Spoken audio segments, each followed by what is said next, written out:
Good morning, or depending on when you're watching this, good afternoon, good evening, or good night. My name's Ross, and as always, told out of Voice of Radio. So today we've got wonderful news. We've got an update about Lost Origin and some questions we had before that have now been answered, which is lovely. And we've finally seen the key art for Worlds in London 2022. So let's start there, because I, for one, I'm absolutely delighted. We've seen now the logo, the key art, call it what you will. And I tell you what, this felt for a long time like it wasn't going to happen. Remember, Worlds was supposed to be in London in 2020. And then it was supposed to be in London in 2021. So when they said Worlds was going to be in London in 2022, we were all like, yeah, but come on.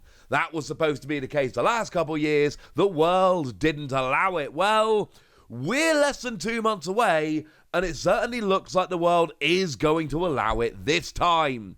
And I'm delighted! Now, one thing that is worth pointing out, Sword and Shield, the video games, are based in the Galar region, and the Galar region is based on the UK as a whole. But Worlds is in London, in England. And if you look at the art here, this is a very English piece of art. It is not a very British piece of art. Again, bearing in mind it is in an English city. So you've got Roserade there. Now, for those of you that don't know, the rose is actually the national flower of England. Roses in England very much go hand in hand. The English rugby team logo is a rose. So, yeah, the whole rose in England pretty much go hand in hand. Plus, you've got Roserade there again, rose, but that is a clear Phantom of the Opera pose. And, of course, Phantom of the Opera, Andrew Lloyd Webber, very famous Englishman.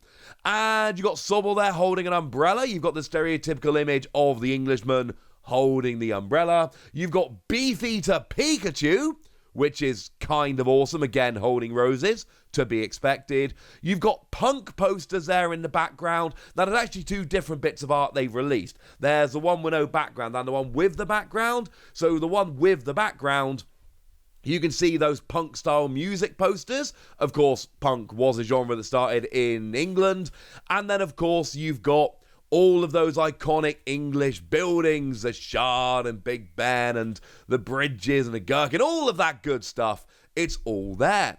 And of course, it is all on a coat of arms, and having a coat of arms is a very English thing to do. So yeah. Personally, I've had a few people ask me this, Wassy, you're an Englishman, how do you feel about the art? I really like it.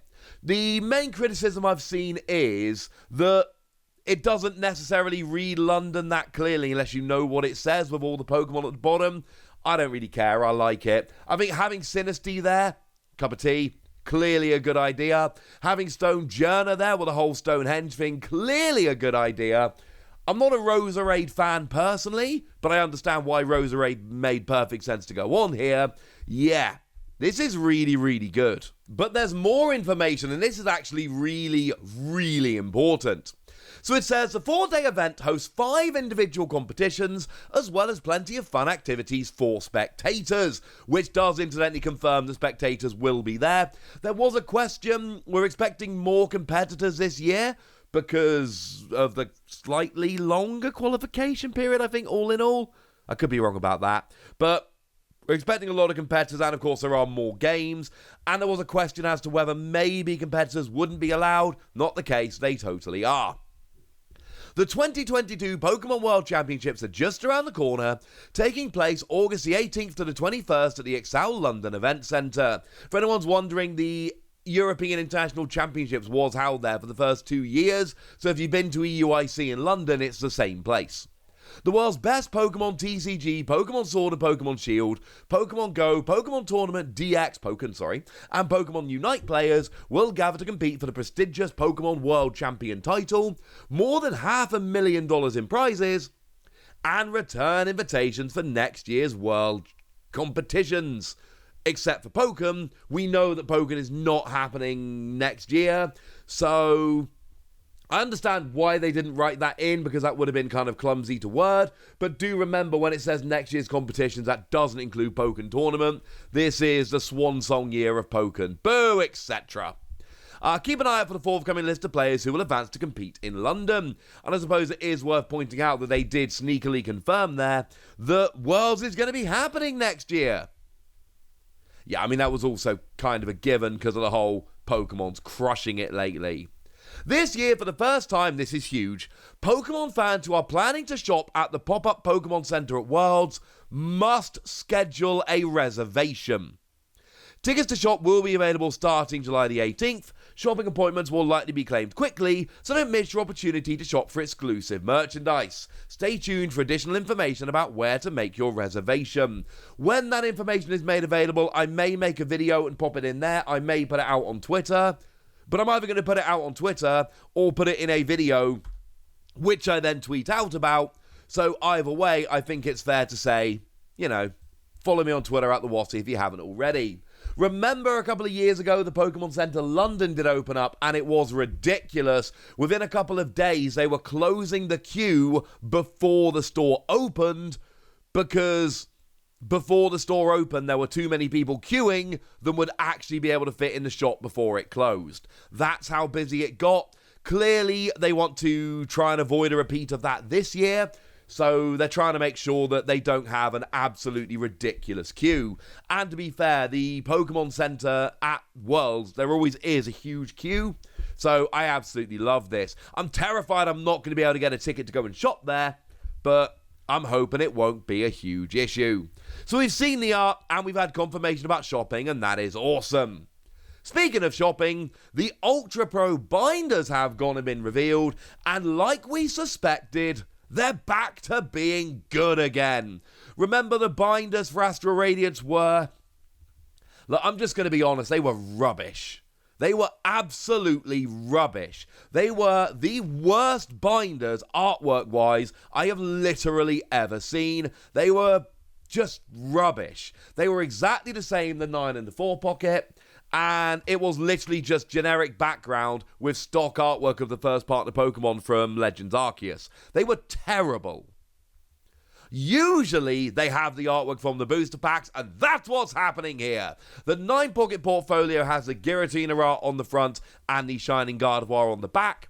And the 4 pocket portfolio, the smaller one, has Hisuian Zoroark on the front and Enamorus on the back. I do find it interesting that the 2 new Pokemon from the Hisui region are on one and the others are on the other. This is good. This is what these portfolios should look like, because the artwork on the booster packs is great. And here you get a bigger look at the artwork, unobstructed with all the logos and such, except for the one logo on the front and the barcode and stuff on the back. You get a really good look at the fantastic artwork. One of the reasons I was so disappointed with the Astral Radiance binders is because the binders are usually great. They're usually really good. And here they're back. Now, as to the quality of the binders, they're the same as they've been for years and years and years, so that one's up to you. I don't buy them personally. I have other binders I prefer to use, but I love the artwork on these, and I know a lot of other people do as well, so I adore that they're back. And of course, it's really important to note, if they're back for this set, then they'll probably be back for the next set, and the next set, and the next set. Clearly, Astral Radiance was an aberration. I don't know what happened. It may have been that there was a contract between Ultra Pro and Pokemon that let them use the artwork, and that expired briefly, and it had to get renewed. So they had to have one set without the artwork. It may have been that there was a problem with the artwork and they just couldn't make it fit on the binders, which doesn't really make sense to me even as I'm suggesting it, because they've never had that problem before. I have no idea what happened, but it looks like it was just a temporary issue and they're back. And I am delighted because these are really cool and the ones for Astral Radiance were rubbish. Now, speaking of things I generally don't recommend, the 1-pack check lane blisters have now gone and been revealed for the set, and they feature Infernape and Torterra. Now, I talk about these quite a lot, and the way I feel about these is really simple. You don't need these. Now, as always, I'm not saying don't buy them, and I'm not saying if you want them, don't go and get them. I'm saying that in the pantheon of Pokemon TCG stuff, they're not terribly important. you don't need them. Because what you get is a booster pack and 3 normal everyday run-of-the-mill cards. They're not alternate art, they're not promo numbered. I don't believe they even have a different holo pattern, at least I don't usually. They are literally just normal cards. So the minute you open these, all you end up with is just a normal card from the set, or 3 of them, plus a booster pack. And I'm sorry, that's not something I can particularly recommend. I apologise. Now, the Infernape is very interesting. Reveal the top 5 cards of your deck, 80 damage for each energy you find, and the energy go into the discard, everything else goes back into your deck. There is a rogue deck to be made there, but as a stage 2, I think it's a bit awkward. And the Torterra's got Evo Press, 2 energy, 50 damage for each of your evolution Pokemon in play. And I should remind you at this stage about the Grotle, which is of course also found in this blister, which lets you search for a grass Pokemon and put it into your hand, which is actually a really, really nice ability. This is one to bear in mind. It's not proving to be amazing at the moment, but it is one that I do think you need to, keep an eye on, bear in mind, consider, etc. I actually really like this. It never ended up being good so far, which is sad, but I do think there is potential for this to end up being a really, really, really good deck. I hope so, at least. So there we go, ladies and gentlemen. Word about Lost Origin and word about Worlds. And now it's over to you, lovely ladies and gentlemen. Tell me what you think about these portfolios and these blisters. Are they on your shopping list? And tell me what you think about the Worlds logo. And I really do want to hear from every single person watching as to what you think about the Worlds logo. Love to see what the consensus is between you lovely folks. And of course, tell me how scared you are that you're not going to be able to get a spot in the queue for the shop at Worlds, because I totally am. Go nuts in the comment section, but be nice! And then make sure you like this video, subscribe to this channel, follow me on Twitter at TheWasi, and Twitch for some live action at twitch.tv/PTCG Radio. If you want to support the channel, get some bonus podcasts and all that good stuff, head on over to patreon.com/PTCG Radio, where you can do exactly that. But by far the most important thing, as always, look after yourselves till next time, would ya? Thank you very much for watching. My name's Ross, and you've been watching PTCG Radio.